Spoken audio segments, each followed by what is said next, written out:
Welcome to Senior View. And I'm so happy that today we have a very special person who is here today to read us her beautiful poems. Her name is Mary Lou Mansfield, and she's a well-known poet. So well-known. And we've had her on before, and the praise that we received from so many people who just loved her poems. She has a very special gift of words which show joy and love. In the season that we are in, she's a perfect guest for today, and I want you to know that she had her first book published, Behind the Blue Door, by Mary Lou Mansfield. Wonderful, and congratulations. We all congratulate you. Thank you, Mary. You're part of the reason why that book is published, Oh. from all your encouragement. Well, thank you very much. Good. And how would you like to start today? Well, what I'd like to do is read a couple of poems that are in the book, Behind the Blue Door. There are short stories and poetry, and these are some I've written in the last few years that kind of redid and polished up and put them all together. So you might recognize to whom some of these things are written. And this one is called My Anamcara. In a moment when time was not measured by clocks or calendars, when cairns were bits of dust and stars flickered hazy glow and life was new, you and I first touched, not with limbs or lips or words of poetry, but with knowledge of two souls about to be birthed into a future of living things, perpetuating and awakening, altering space and time, securing eternal unity. We became one in that instant. Over and over we became one. Dust to rock, drop to ocean, until we did become one. Now whenever we breathe the fragrance of lilacs and roses, shuffle russet leaves underfoot, see the shadowed tides fall in and out, hear our children's laughter, we shall renew the oneness, that special breath of life. Anamcara you are to me, and I to you. As it was seated in the beginning, it is so always. Beautiful. It's a sweet beginning to the stories that are inside here. So something else that I approached in writing this is, as you know, Mary, when you write or you do anything that brings your insight out, you find a lot out about yourself. Mm-hmm. So that's been the most interesting part of this writing journey. It's finding the true self, and I think I'm getting closer. So this one surprised me. It's called I Have Given Myself. I have been directed on paths of womanhood, glorious episodes of successes and adventures, cares and curses. My way was predicted, edicted, carefully carved, stepped in gradual increments to reach this moment. I've given myself to willingness and faith, trust in a plan dressed for me and me alone, drawn into corners God created for me to use my gifts. I have given myself to true love, love of family, love of friends, love of a menage of relationships, and Elysian love of one man who threw open the doors and windows, setting me free. I have given myself to all of these, sometimes without preparation for the outcome, often with limited expectations, heart-filled gratitude for results. Now, I stand naked before the mirror of age. I am not who I thought I was. I am not what others perceived. I am a composite of every moment fleeting through all the years behind me. I am the self who loves solitude, reflection, passion, and words. Words which leave my mark on the future and resolve the past.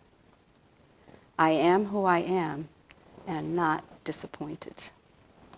Beautiful. I love that one. And I was so Beautiful. surprised to get to the end because I wondered who I was going to be, and I certainly was not disappointed by what I found out. So I have some holiday ones. Try to think back to the days when I taught preschool and then kids growing up and families getting older, so there's a little bit of everything in here. This one is called Believe, and now that I have a little tiny grandson who's barely talking, but this question I'm sure will come up maybe next year. Believe. A small, sleepy voice poses an age-old question. Is Santa Claus real? A mother's tender response, what do you think? Same little voice quizzes another. Is Santa Claus real? A father's whisper, what do you think? The child ponders. He looks at his mother, his father, sees the smile on their lips, the love in their eyes. He thinks, Santa Claus must be real. Yes, he is sure Santa Claus is real. Sweet dreams, little one. Remember those good old days. Oh, I do. I think I was in 6th grade and I still believed. In fact, I have all the letters I ever wrote to Santa Claus. Really? They're in a frame on the wall. Oh, It's kind of fun. This one is called A Cry in the Night. The air whispers in quieted voices, anxious, expectant, some knowing why, some not, all piqued with attentive curiosity. The night sky shimmers wearing a diamond tiara of heavenly lights, settled around the greatest star ever seen. It casts haloed luminescence on the wakeful below. A mother groaning with pains of birth prays breathlessly with eyes closed, counting the moments, wondering, will she be enough? A father sings a muted chant of encouragement, setting a bed of comfort, caressing and cooling his sweet wife's brow, waiting for the sun. Midst it all, a tiny cry echoes the city, the mountains, the valleys, the streets. It is heard above rejoicing angels and hurried shepherds. He has come, he has come. Indeed, he has come for you, for me, for all who want to be his. All we need to do this night is ask. Seems so simple. oh, he has come, indeed. Yes. So I was talking with my husband about Christmases past, and of course a lot of them were spent here in Hopkinton. A lot of them walking around. There were fewer stores downtown way back then, but certainly the Common was always a draw. So this kind of was a picture of a New England holiday. Snow waited to fall afresh until lights twinkled on the town common. Children rushed the twilight, running, sliding, gathering flakes into snowballs. Their laughter muted in air dense with snow. House by house, candles illumine windows, acknowledging the wonder of the season. Fragrances of hot cider and roasting chestnuts drift around trees and corner stores. All at once, as if a child showered the town with glitter, the little town shimmers with quiescent excitement. A perfect picture of a New England holiday. Oh. I just love the way the Common looks. Yes, yes. And everything you said is so true. The children love running, playing sliding, yes, on the town common, no matter what weather. Yeah, my boys were good at that. Mm-hmm. A little slower on that now, but hopefully. So this one is kind of brought me back to my own mother. It's called The Grandmother. But I was brought up in the house she was brought up in Framingham on Concord Street. And it was an old house, about 250 years old. So it creaked everywhere. But we liked it. She liked it. that's where she knew we all were. So I said to my husband, whatever house we live in, it's got to have creaky stairway, because that's how we'll know where our kids are. So this kind of came back to mind. The grandmother. Old grandmother lay tucked in her quilted bed, one ear pressed on the wall, one ear listening for squeaks on the stairway. Little ones sleeping fitfully in the room adjacent. Christmas Eve rustled and ruffled, thoughts of wondrous treasures awaiting the coming morning. Old grandmother smiled, one ear pressed to the wall, hearing whispers of pre-dawn adventures. One ear listening to squeaks on the stairway, rewarded with the slightest click and clack of stumbling toes. Old grandmother smiled, clearing her throat, coughing in loud fashion, signaling scampering tiny toes back to their beds. Giggles permeate the walls, the hallway, giving way to bed and pillows. Most delightfully, old grandmother realized the giggles were coming from herself as well. She was a child as excited as the wee ones on this Christmas Eve. Oh. I think everybody's a child on Christmas Eve. Yes. Don't you think? I do. Yeah. I do. Especially a Grammy. So this is not so much in the form of a poem, it's more of a letter. And I've written quite a few things from the standpoint of military background, my husband's, me being the spouse, at home. And it's back in the day when there was no email, no text, no telephone. You had a piece of paper, a pen, and hopefully a stamp, and you waited for that to come. So there were lots of holidays where that was the communication. So this one kind of touched me, if I can get through the whole thing. Dearest, here I am, my darling, standing alone under the full moon, thinking of you. I'm wrapped in your old baseball jacket. It smells of you. I miss you so much. It's Christmas Eve. You've been gone almost a year now. I miss you with every part of my being. I wish I knew where you might be tonight, on board a ship, in the jungle, flying over a desert. Does war ever take a holiday? I ask for only one moment when our hearts might connect on this night of all nights. I need to feel your heartbeat and for you to know mine. It is peaceful at the cabin on the side of the mountain. I'm happy here because your hands touched each plank and stone constructing it for us. Your mother is here with me for this Yuletide season. She made your favorite cookies. Together we have eaten most of them. She'll make another batch for you when you come home. The baby loves toddling around on the bearskin rug. He is so much like you. I can't wait for you to meet him and hold him and see yourself in him. He is such a joy and so busy. We have resurrected the Christmas tree 3 times already. Quite funny. He thinks your cookies are delicious as well. I hear him fussing inside now, so I must go to attend him. He is a handful for your mother. My darling, I miss you and pray you have a moment to look up at the moon tonight, knowing I am there. I am here. We shall be together soon, yet not soon enough. I love you. May God bless you this eve and everyone after this. I am yours always. Merry Christmas. Oh, how beautiful. Oh, I have all of those letters as well. Oh.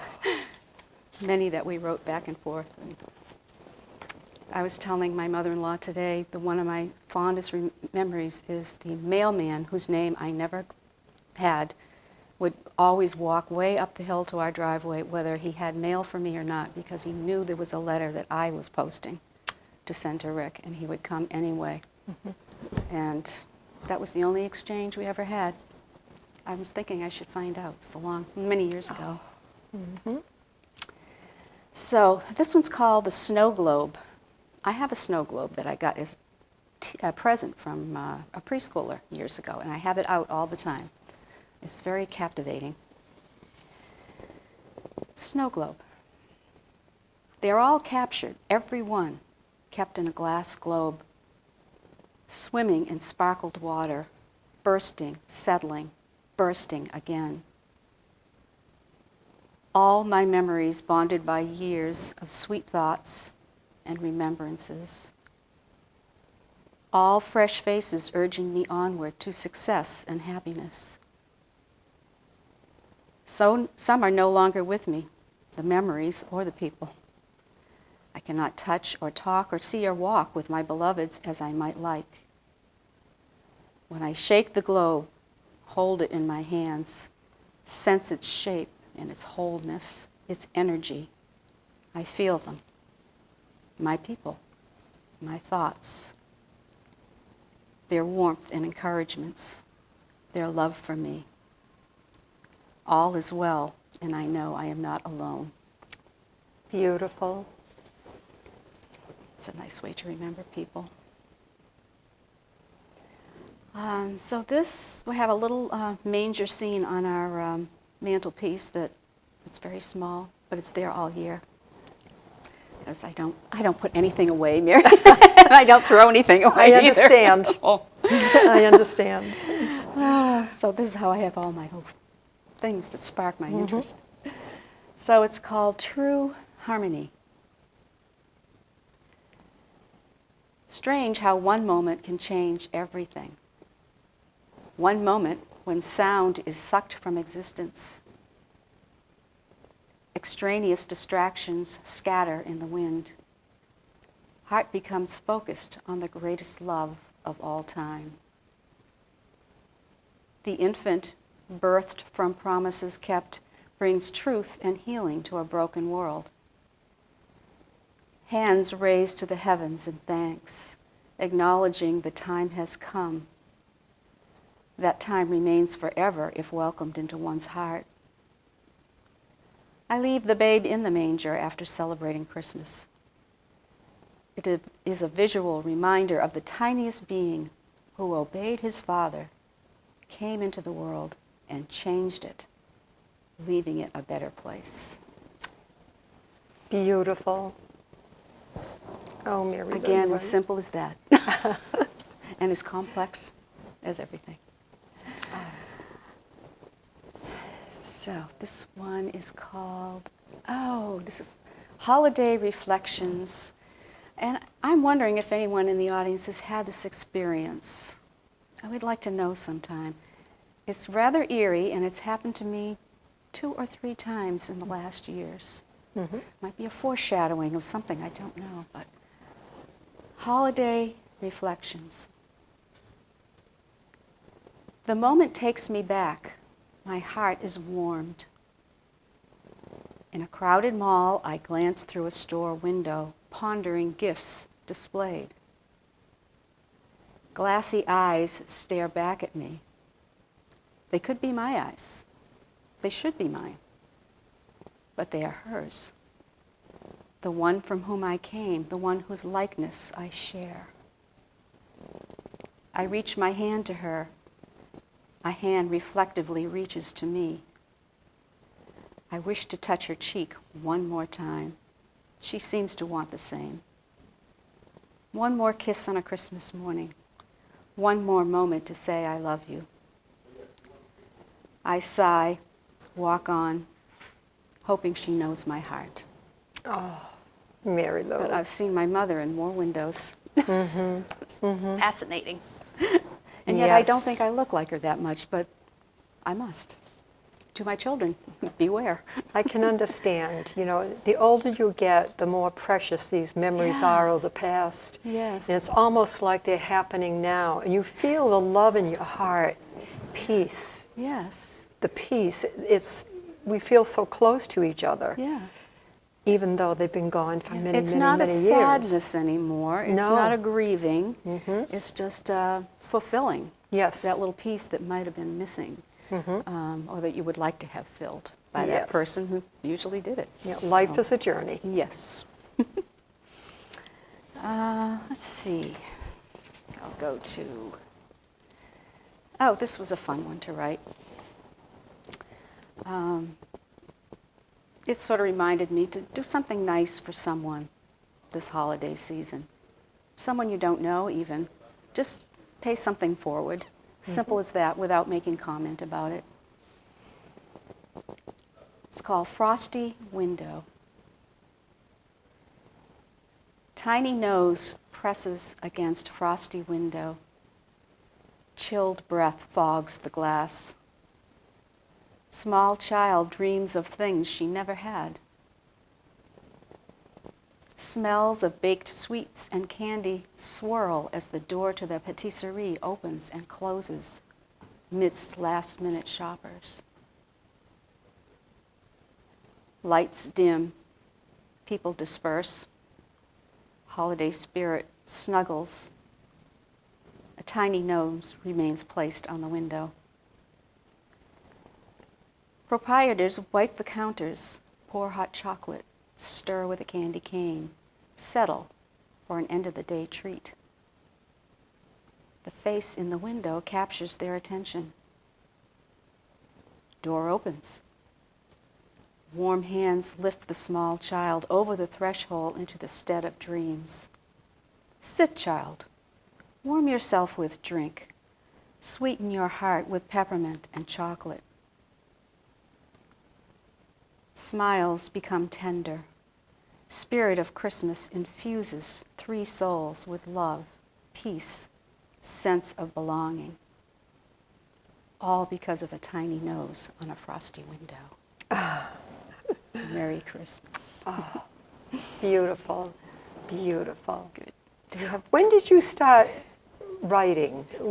You know, in school, Well, and you must have been very good with No, I really expression. enjoyed the English. I think it all came from all those years of teaching, and especially the younger age where you were making up stories and presenting lessons by. I mean, it was just sometimes you made them up on the spot just to get everyone's attention.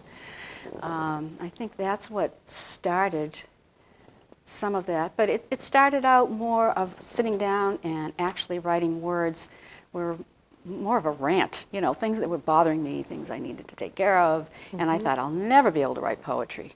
Never. Who can write poetry? And short stories, I don't know. You know, maybe I should write a novel. Now I'm thinking, I can't sit long enough. But short stories just come in a flash, and the poetry does it well, but I think it was just sitting down every day, writing the words, whether they made sense or not, getting them on paper, getting them on paper. And I'm married to a most wonderful man who would read everything and say, wow, really? I say, well, you think that was good? Oh, So, how beautiful. Your words are so beautiful. Thank you. Now tell me something. Behind the Blue Door by Mary Lou Mansfield, if somebody is interested in purchasing this, can they go on like Amazon? yes, it's on Amazon in the bookstore. Amazon Books. You can look it up under that title, or you can look it up under my name, Mary Lou Mansfield. Okay. And there is another book that says The Blue Door, which just has a picture of a blue door. So I'm the lady in front of the blue door. Don't just buy the door. The lady. I'll be watching. But it is on Amazon, and it was a wonderful way to do something for the first time.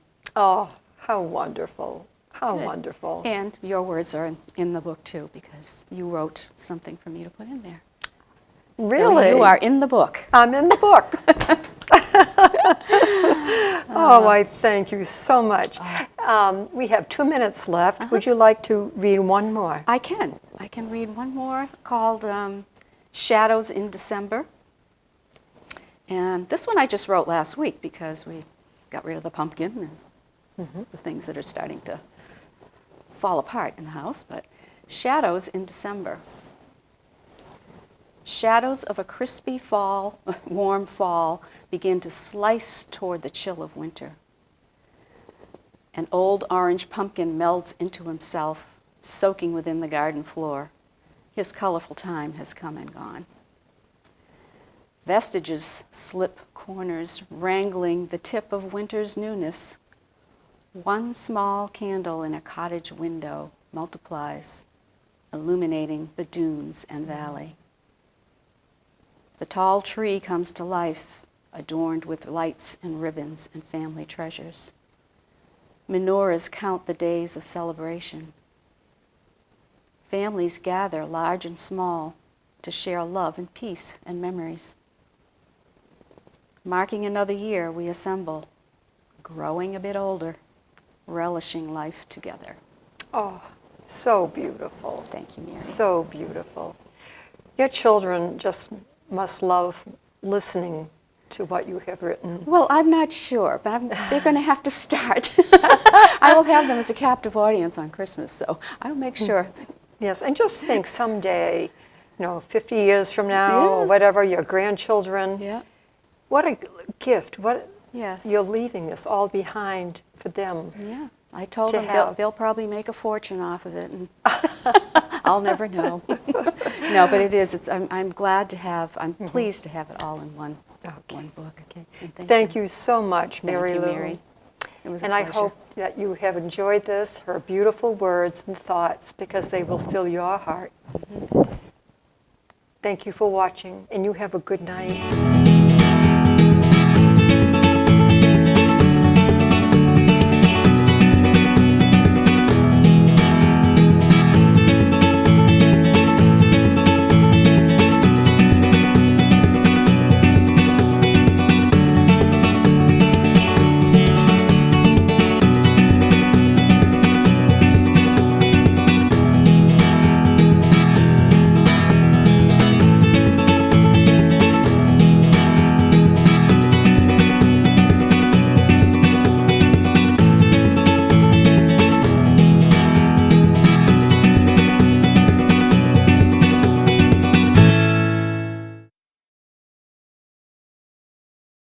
Have you ever considered texting and driving? If so, you should know the consequences. If caught texting and driving for the first time, you could get an $100 fine plus your license taken away for 60 days. The consequences only get worse the more you get caught. Even if you don't get caught, there could be serious effects. You could get into a car accident and hurt yourself or someone else. Texting and driving is a very dangerous combination, so stop before this happens to you.